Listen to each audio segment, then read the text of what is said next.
What's up? So, I made a boo-boo this morning. I went to a place to go fishing, and I didn't take the right equipment. Sometimes that happens. I tried to make do. It didn't work. So now I'm back at the river, and I'm gonna go try to catch a couple smallmouth. Got some rain. Thunderstorms expected to be coming through here. Just past a giant catfish. Sometime around 1 o'clock, and it is 11:40. So we're gonna have to make quick work of this before the potential thunderstorms come through. Which, I mean, it's looking like it could get pretty gross right now. So, you know, we might just be screwed. And in that case, catch fish or die trying. But yeah, so that's where we're at. We're here at the river. Hang tight. I'm hoping that that this video is productive, and I hope that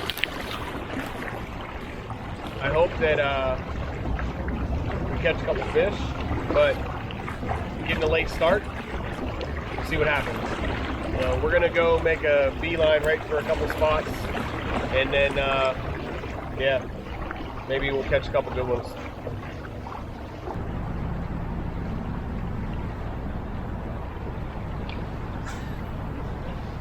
You running a Torqeedo? Yes, sir. Catching them all today? I actually just got out here.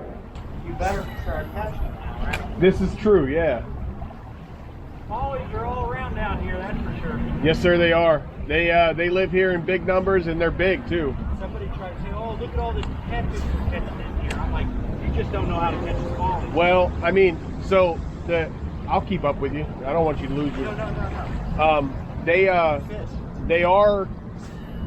They're getting to be a nuisance, and the numbers of the catch rates are down. We'll wait for the snakeheads to get up this far. They'll start eating them. So you know, I actually don't think the snakeheads are going to do that much damage, and the reason I say that, so I fished the Upper Bay and the Potomac quite a bit. Yeah. I just had a small one right there come after it. But they actually, there's not enough evidence down there for me to say that the bass populations have went down. I'm with you. I'm running with a bunch of guys. We do a weekly podcast. We've thrown that up a bunch. Yeah. Rut River Pursuits. Oh, I've heard of it. Yeah. So I'm always shooting the shit. If I see you out here fishing, I'm gonna chat with you.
Big old fat, heavy one.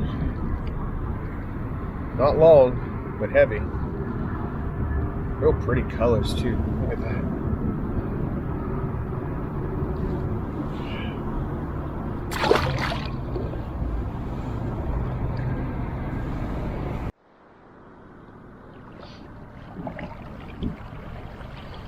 Our first fish came on a grass island seam,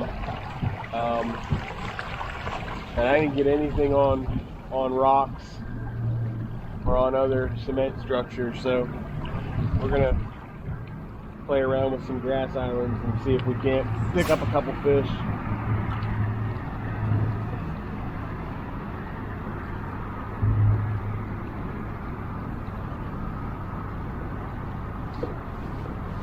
Got another one. They must be piled up right there.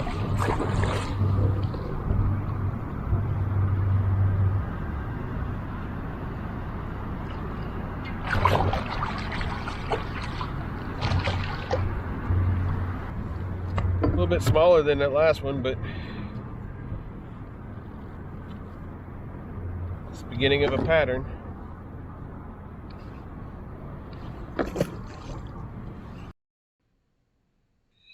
Alright, so I had lost some audio here because of some wind noise, but we're going to talk a little bit about these next two couple fish catches.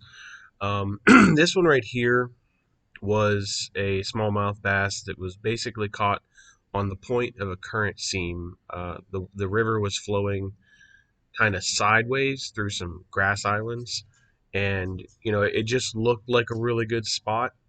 And of course, I cast it in there, and he hit it basically as soon as it hit the water. It was a good fish. I would estimate and assume this fish was somewhere around 18 inches. Um, and yeah, the bait didn't even hit the water, and he just smashed it. Um, but fun, or not. I don't want to say a surprise, but fun fish to catch right there. I put everything back together, or put everything back, like the net and all that. And the very next cast, I cast it into the same place, and I didn't catch anything.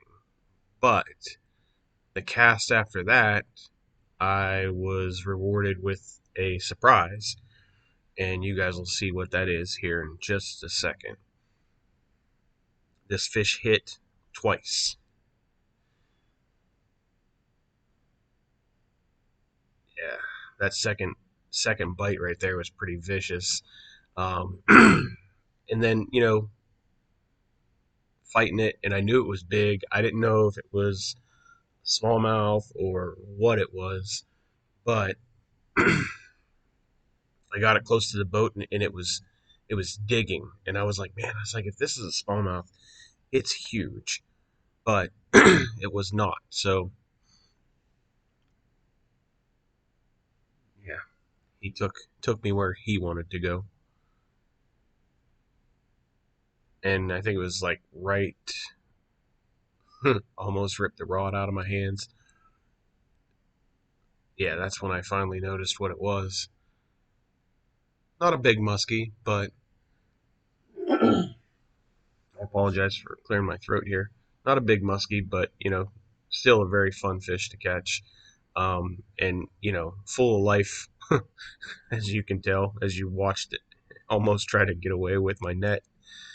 Um, yeah, fun fish. Bent the jackhammer hook a little bit, ripped my trailer up. There was some line that got serrated. I don't know if it was anywhere near his teeth or if he was just ripping it around rocks and whatnot. But I mean, this fish was full of life. But yeah, those two catches came within 3 casts, and a lot of fun, a lot of fun. I love whenever you get surprised like that on the river.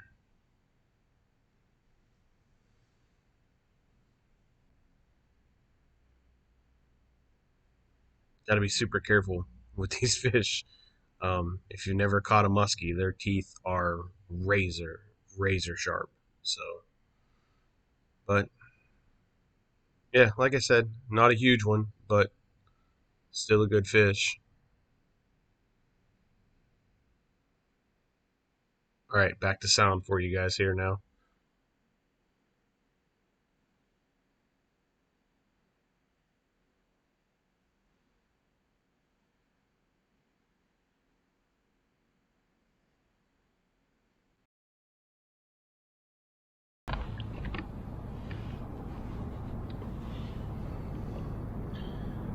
Beautiful little musky. Not big, but beat up. I don't know what's going on with him. Get him back in there though real quick. I think he's ready.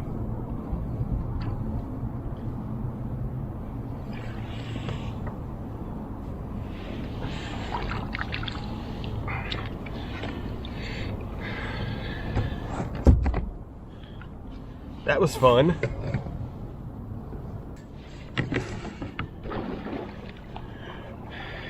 All right, just caught a musky. Wasn't huge, but you know, still really fun fish. We're gonna go back to that same spot. We floated a little bit downstream, managing that fish, but we're gonna go back to that same spot, and yeah,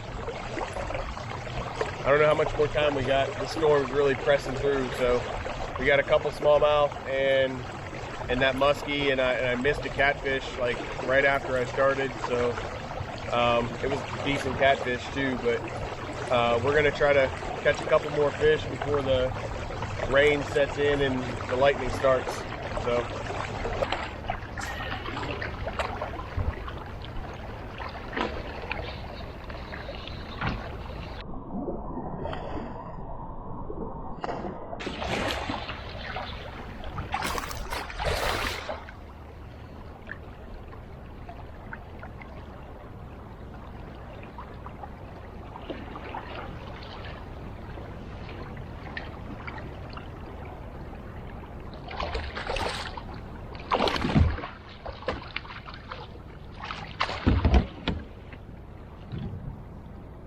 another good fish.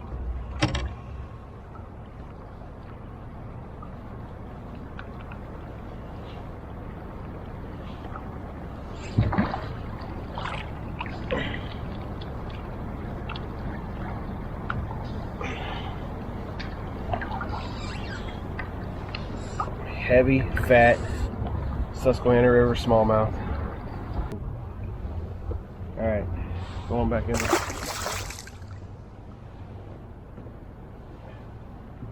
Pour up my trailer. All right, man, dude, look at that. She bent that jackhammer. Wow, I have not had a smallmouth bend out a jackhammer hook yet.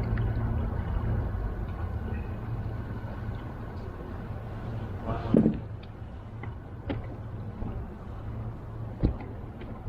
So I'm going to use this opportunity to talk a little bit about pattern development. You know, and what I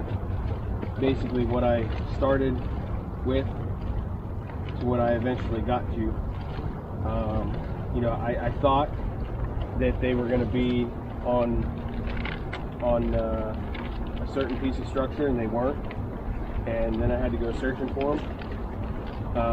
And I think I caught the first fish, or the first bass I had came at the tip of a grass island, and it wasn't very long. I think it might have been the next cast where I caught another one on a grass island, and immediately after that I knew that, you know, I was going to be fishing grass islands the rest of the day.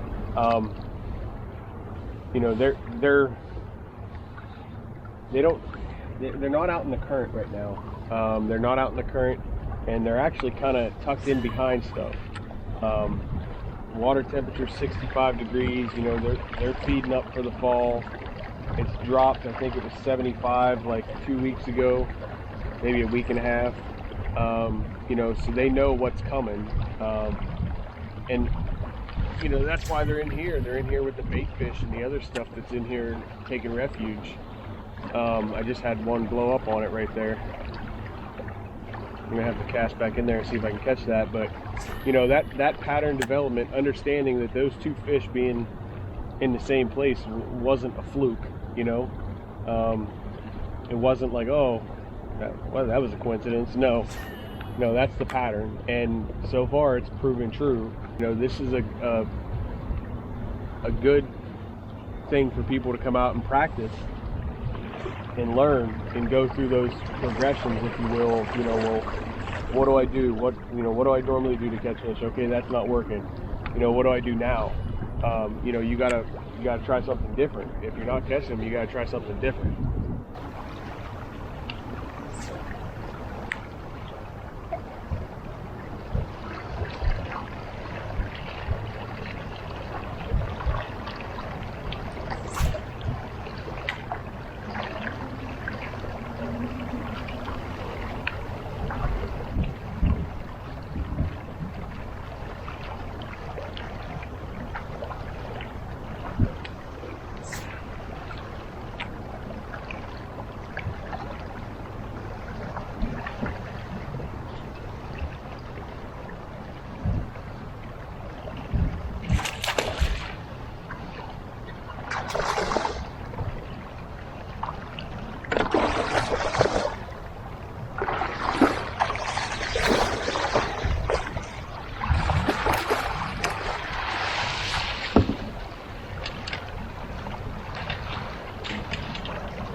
There's something out of nothing today. That's a good fish right there. Big fat belly on her, inches long, probably 18 and a half, 19 inches. It's a good fish.